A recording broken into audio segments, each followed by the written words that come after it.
Car ચાલકે 5 વાહનોને અડફેટે લીધા। બેફામ કાર હંકારતા ઓડી કારના ચાલકને ટોળાએ માર માર્યો છે।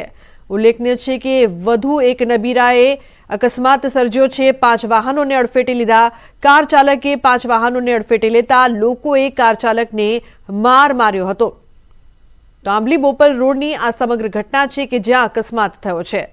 તો સતત નબીરાઓ છે તે સ્પીડમાં કાર ચલાવી રહ્યા છે। અકસ્માતની ઘટના અમદાવાદમાં દિવસે ને દિવસે વધી રહી છે।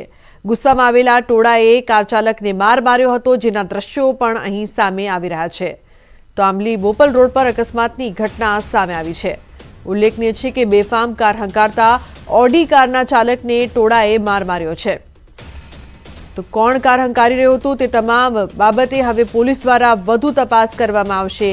કાર ચાલકે 5 વાહનોને અડફેટે લેતા વાહનોને પણ નુકસાન પહોંચ્યું છે। ઉલ્લેખનીય છે કે અમદાવાદમાં નબીરાઓ સતત બેફામ બની રહ્યા છે। કોઈ પણ જાતનો કાબુ ન હોય તેવું સતત જોવા મળી રહ્યું છે। આંબલી બોપલ રોડ પર વધુ એક અકસ્માતની ઘટના આવી। કાર ચાલકે 5 વાહનોને અડફેટે લીધા હતા। બેફામ કાર હંકારતા ઓડી કારના ચાલકને ટોળાએ માર પણ માર્યો હતો। તો દ્રશ્યોમાં જોઈ શકાય છે કઈ રીતે વાહનોને પણ ઓડી કારે નુકસાન પહોંચાડ્યું છે। સતત સ્પીડમાં આ કાર હંકાવી રહ્યો હતો, જે સમયે 5 જેટલા વાહનોને અડફેટે લીધા, જે બાદ રોષે ભરાયેલા લોકોએ આ વ્યક્તિને માર પણ માર્યો। અમદાવાદના રસ્તાઓ પર દોડતું મોત અહીં જોવા મળી રહ્યું છે। સતત નબીરાઓ છે તે બેફામ બની રહ્યા છે। ક્યાંક ડ્રિંક કરીને ડ્રાઈવ કરવાની ઘટનાઓ પણ સામે આવી ચૂકી છે। ત્યારે વધુ એક ઘટના જેમાં ઓડી કાર ચાલકે 5 વાહનોને ટક્કર મારી હતી। ઉલ્લેખનીય છે કે આ જ કારણ છે કે જેના કારણે સતત વધતા અકસ્માતની સાથે લોકો વગર વાંકે મૃત્યુ પણ પામે છે। સંવાદદાતા મૌલિક લાઈવ જોડાયા છે વધુ માહિતી આપવા માટે। મૌલિક, સતત નબીરાઓ બેફામ બની રહ્યા છે, વધુ એક ઘટના, શું અપડેટ?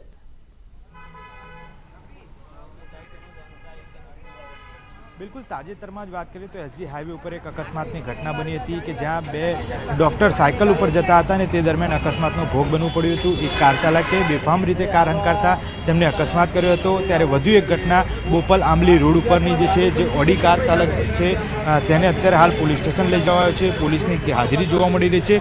મહત્વનું છે કે જે રીતે કાર તેને હંકારી છે તે કાર જોતા જ કહી શકાય કે અહીંયા આગળ લોકોએ જે છે તે આક્રોશ પણ વ્યક્ત કર્યો છે અને તેને માર મારવાનો પણ પ્રયત્ન કર્યો છે। જે રીતે અહીંયા બોપલ સાથે આંબલી રોડ છે ત્યાં આગળ ટાટાનો શોરૂમ હતો અને ટાટાના શોરૂમની પાસે છે કે તેના બેરિકેડ છે તે બેરિકેડ લગાવેલા છે તે તોડી નાખ્યા અને કાર જે છે તે એટલી પૂરપાટ ઝડપે હંકારી હતી। લગભગ એક વાહન અહીંયા પાર્કિંગમાં હતું, 2 વ્હીલર, તેને પણ અત્યારે અકસ્માતમાં ઘેરી લીધું હોય। સાથે સાથે અન્ય 3 થી 4 મોટા વાહનો એટલે 4 વ્હીલર જે છે તે 4 વ્હીલર વાહનો પણ રસ્તા ઉપર દેખાશે, કારણ કે એ પણ હજી રસ્તા ઉપર છે। પોલીસ તેની કાર્યવાહી છે તે કરી રહી છે। લગભગ 4 થી 5 વાહનો જે છે તે ફંગોળતા કાર ચાલક અહીંયા સુધી પહોંચ્યો હતો। પ્રાથમિક તબક્કે કહી શકાય કે લોકોનું માનવું છે કે તે નશાની હાલતમાં હતો અને તે દરમિયાન આ પ્રકારનો કૃત્ય કર્યું હોઈ શકે છે। જે વાહન રસ્તામાં જોઈ શકો છો તે મોટું વાહન છે, તેને અડફેટે લઈ એને ગયો છે। આવી રીતે કતારબંધ લગભગ 3 થી 4 વાહનો હતા તેને અકસ્માતમાં લીધા છે અને 4 થી 5 વ્યક્તિઓ જે છે જે વાહન ચાલકો તે પણ અહીંયા આગળ હાજર છે। તેમને સાથે વાતચીત કરવા માટે પ્રયત્ન કરીશું, પરંતુ આ દ્રશ્યો બતાવવાનો પ્રયત્ન કરીએ કે જે રીતે અત્યારે હાલ પોલીસ અહીંયા આવી અને તેમની કાર્યવાહી કરી રહી છે। નજરે જોનાર કેટલાક વ્યક્તિઓ જે છે તેમની સાથે પણ વાત કરવાનો પ્રયત્ન કરીશું। તે લોકો અહીંયા પોતાનું નિવેદન લખાવી રહે છે। વડીલ, શું કહેશો જે રીતે આ કારનો અકસ્માત થયો, કાર ચાલક કોણ હતો કે પ્રાથમિક કાર ચાલકનું નામ તો ખ્યાલ નથી આવ્યું, પણ એ કોઈ કંપનીના નામે રજીસ્ટર્ડ હતી કંપની, અને એ તુલિપ બંગલોઝમાં રહે છે એવા ન્યૂઝ મળેલા છે અને ફૂલ પીધેલી હાલતમાં હતો। મારી કારને બી અડફેટે લીધી છે, એના સિવાય બીજી 3-4 કારને અડફેટે લીધેલી છે। અહીંયા એને જ્યારે ઠોકી ત્યારે એનો 1.5 લાખનો મોબાઈલ અને આરસી બુક મારી પાસે હતી, એ પોલીસને આપણે સુપરત કરી દીધેલી છે। પછી એની પોલીસ આવે ત્યાં સુધી એને અહીંયા રાખેલો હતો। શું કાર્યવાહી કરશો આગળ? હવે તો નુકસાનની ભરપાઈ એને કરવી પડશે। અમારી તો ચાલો ઠીક છે, પણ બીજા 2 બિચારા નાના ટેમ્પો ચાલક હતા, હવે એમના વાહનને બી ડેમેજ કર્યું છે, તો એમના માટે તો એ વસ્તુ જરૂરી છે। પૂરપાટ ઝડપે ચલાવી રહ્યો હતો, 100 ઉપરની કાર ચાલતી હતી કાર, એટલે હવે આ નબીરાઓને જ્યાં સુધી સજા નહીં થાય ત્યાં સુધી તો એ લોકો સમજવાના। અને ઇવન જ્યારે કાર ભટકાવી અહીંયા આવી ગયો પછી કારમાં બેઠો બેઠો સ્મોક કરતો હતો, પછી બહાર એનો કાચ ફોડી અને કારમાંથી બહાર કાઢ્યો તો એ સ્પ્રે લગાવતો હતો। ચોક્કસથી ક્યાંક અહીંયા જે લોકોની કાર સાથે અકસ્માત કર્યો છે તે લોકોનું કહેવું છે કે તે કદાચ નશાની હાલતમાં હોઈ શકે છે અને ત્યારે જ આ પ્રકારના ગંભીર પરિણામો જે છે તે લોકોને ભોગવવા પડી રહ્યા છે. પોલીસ અત્યારે હાલ કાર્યવાહી કરી રહી છે. અન્ય કેટલાક લોકો વાહન ચાલકો જે છે તેમની ફરિયાદ વિગતવાર જે છે તે વિગતવાર ફરિયાદ દાખલ કરી રહી છે. આવનારા સમયમાં તેના વિરુદ્ધ પણ કાયદેસરની કાર્યવાહી જે છે તે કરવામાં આવશે. પરંતુ અત્યારે મહત્ત્વનું એ છે કે જે નુકસાન ભરપાઈ જે છે તે નુકસાન ભરપાઈ થાય તે માટે જે ફરિયાદીઓ છે તે લોકો અહીં એકત્ર થયેલા છે. મહત્ત્વનું છે કે નબીરાઓ પોતાના આ માનસિકતાથી બહાર નહીં આવે ત્યાં સુધી અનેક લોકો જે લોકોને ભોગ બનવું પડતું હોય છે તે આ પ્રકારે ભોગ બનવું પડતું હોય છે. એટલે કાર જે છે તે વ્યવસ્થિત હંકારે તેવું પણ નિવેદન અહીંના જે સ્થાનિકો છે તે સ્થાનિકો કરી રહ્યા છે.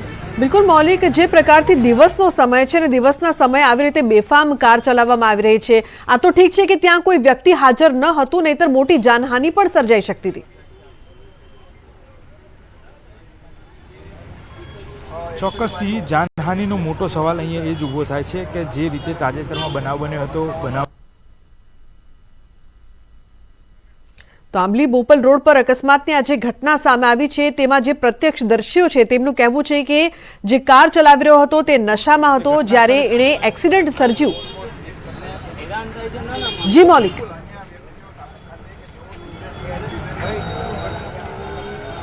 અન્ય કેટલાક અહીંયા પ્રત્યક્ષદર્શીઓ છે જેને આ ઘટના વિગતવાર જોઈ હતી, તેમની સાથે વાતચીત કરવા મળી. શું નામ છે આપનું? મહેશ આહિર. મહેશભાઈ, આપ અહીંયા ક્યાં હતા જે દરમિયાન અકસ્માત થયો, કેવી રીતે થયો? સર, અમે છે ને અમારે જોબે જતા હતા, સવારે ઇસ્કોન સાઈડથી આવતા હતા, તો એ ઓડીવાળા ભાઈ છે એ આગળ ગાડી ચલાવતા હતા. હાલક ડુલક તો સર વાંચી જ થતી હતી આપણે ઇસ્કોનથી જ, પણ એક્સિડન્ટ અહીંયા આવીને ભાગ્ય થયું. સમજ્યા સર તમે? એટલું કારણ છે કે એ ભાઈ પીધેલ હાલતમાં હતા. એમને પહેલાં તો એક એક્સયુવીને ટક્કર મારી, પછી એક ટેમ્પોને ટક્કર મારી, પછી 2-3 બહેનો હતી એને ગાડીને ટક્કર મારી અને ડાયરેક્ટ પછી અહીંયા આવીને ઠોકી દીધી ને પછી અમે જોયું કે આ ભાઈ શું કરે છે, શું થયું છે, કંઈ બેભાન તો નથી થઈ ગયા. એટલે અમે બહાર નીકળીને અહીંયા એને બારી પાસે જોયું તો એ ભાઈ સિગરેટ પીતા હતા. આપ શું કહેશો? આપ પણ અહીંયા હાજર? આ ભાઈ છે સાહેબ એ સવારમાં ફૂલ દારૂ પીધેલી હાલતમાં તો આ નબીરો છે, બરોબર છે, મોટા બાપની ઓલાદો કહેવાય ને, બરોબર છે, કે જેને કોઈ કાયદાના લેવા દેવા હોતું નથી, બરોબર છે. આ ભાઈ ઇસ્કોનથી માંડી અને વકીલ બ્રિજ બાજુ જતા હતા. આ ભાઈને કોઈ હાલતની ખબર જ નથી, હું ઘરમાં બેઠો છું કે ગાડી ચલાવું છું, બરોબર છે. તેને ટોટલ 8 ગાડીને ટોકર મારેલી છે. એમાં જે પેલા XUV 300 છે, પછી નેક્ઝોન છે, પછી ટાટા હેરિયર છે, એક સફારી છે, 2 રિક્ષા છે, 2 ટુ વ્હીલર અહીંયા કચરેલી હાલતમાં જોવા મળેલી છે અને 2 દીકરીઓને મારેલી છે ઠોકર, જેને 108 મારફતે હોસ્પિટલમાં દાખલ કરવામાં આવેલી છે. 2 વ્યક્તિઓને જાનહાનિ પણ પહોંચાડી છે. અરે 100% સાહેબ, કારણ કે એમાં આ તો ચલો કે આ બધા ખસી ગયા છે, બરોબર છે, બાકી કેટલાના હરફેટે લેતો આવત અને પાછો સિગરેટ પીવે છે આ નબીરો, બરોબર છે. એને ખબર જ નથી, કોઈ અફસોસ જ નથી કે મેં ઠોકરમાં જઈને ભાન જ નથી સાહેબ. શું કાર્યવાહીની માંગ કરી રહ્યા છો અત્યારે? કાર્યવાહી સાહેબ, આવા મોટી બાપની ઓલાદો ઉપર તો કાર્યવાહી પેલી થાય. અમે તો મીડિયા એંગલ ચલાવવાની વાત કરીએ છીએ સાહેબ, કે આની પાછળ પડો અને આવાની ઉપર કાર્યવાહી થાય. તથ્ય પટેલે પોલીસ વાળાને ઉતારી દીધો તો, બરોબર છે. શું કાર્યવાહી થઈ છે ભાઈ? કોઈ કાર્યવાહી. 15 દિવસ ચાલ્યું છે, પિક્ચર ઓલાઈ ગયું છે, બરોબર છે. આમાં જેટલા બી હિટ એન્ડ રન કેસ થાય છે ઓડી BMW મર્સિડીઝથી થાય છે, બરોબર છે. નાના બાપાના છોકરાઓ કંઈ કરતા નથી અને તમે નાના વરઘોડા કાઢો છો, આના વરઘોડા કાઢો ને, આનું કેમ કંઈ કરતા નથી ભાઈ? આ 2 દી પછી પિક્ચર ઓલી નાખશો. હાલ પોલીસ કાર્યવાહી કરી રહી છે, ફરિયાદ નોંધવાની.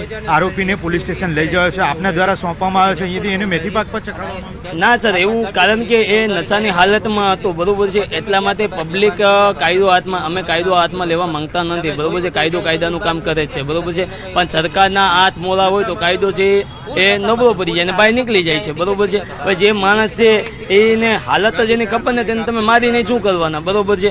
બીજા લોકો લાગેલું છે એને ખસેડવા કે આને મારવાની વાત ક્યાં લઈ જવાયો?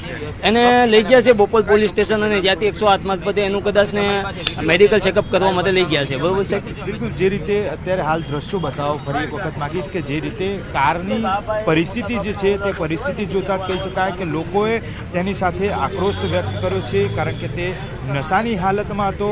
કાર જે છે તે રોકાય તેવી નથી, તેટલી પૂરપાટ ઝડપે આવી રહ્યા હતા. લગભગ 5 થી 6 કાર જે છે તેને અડફેટે લીધી.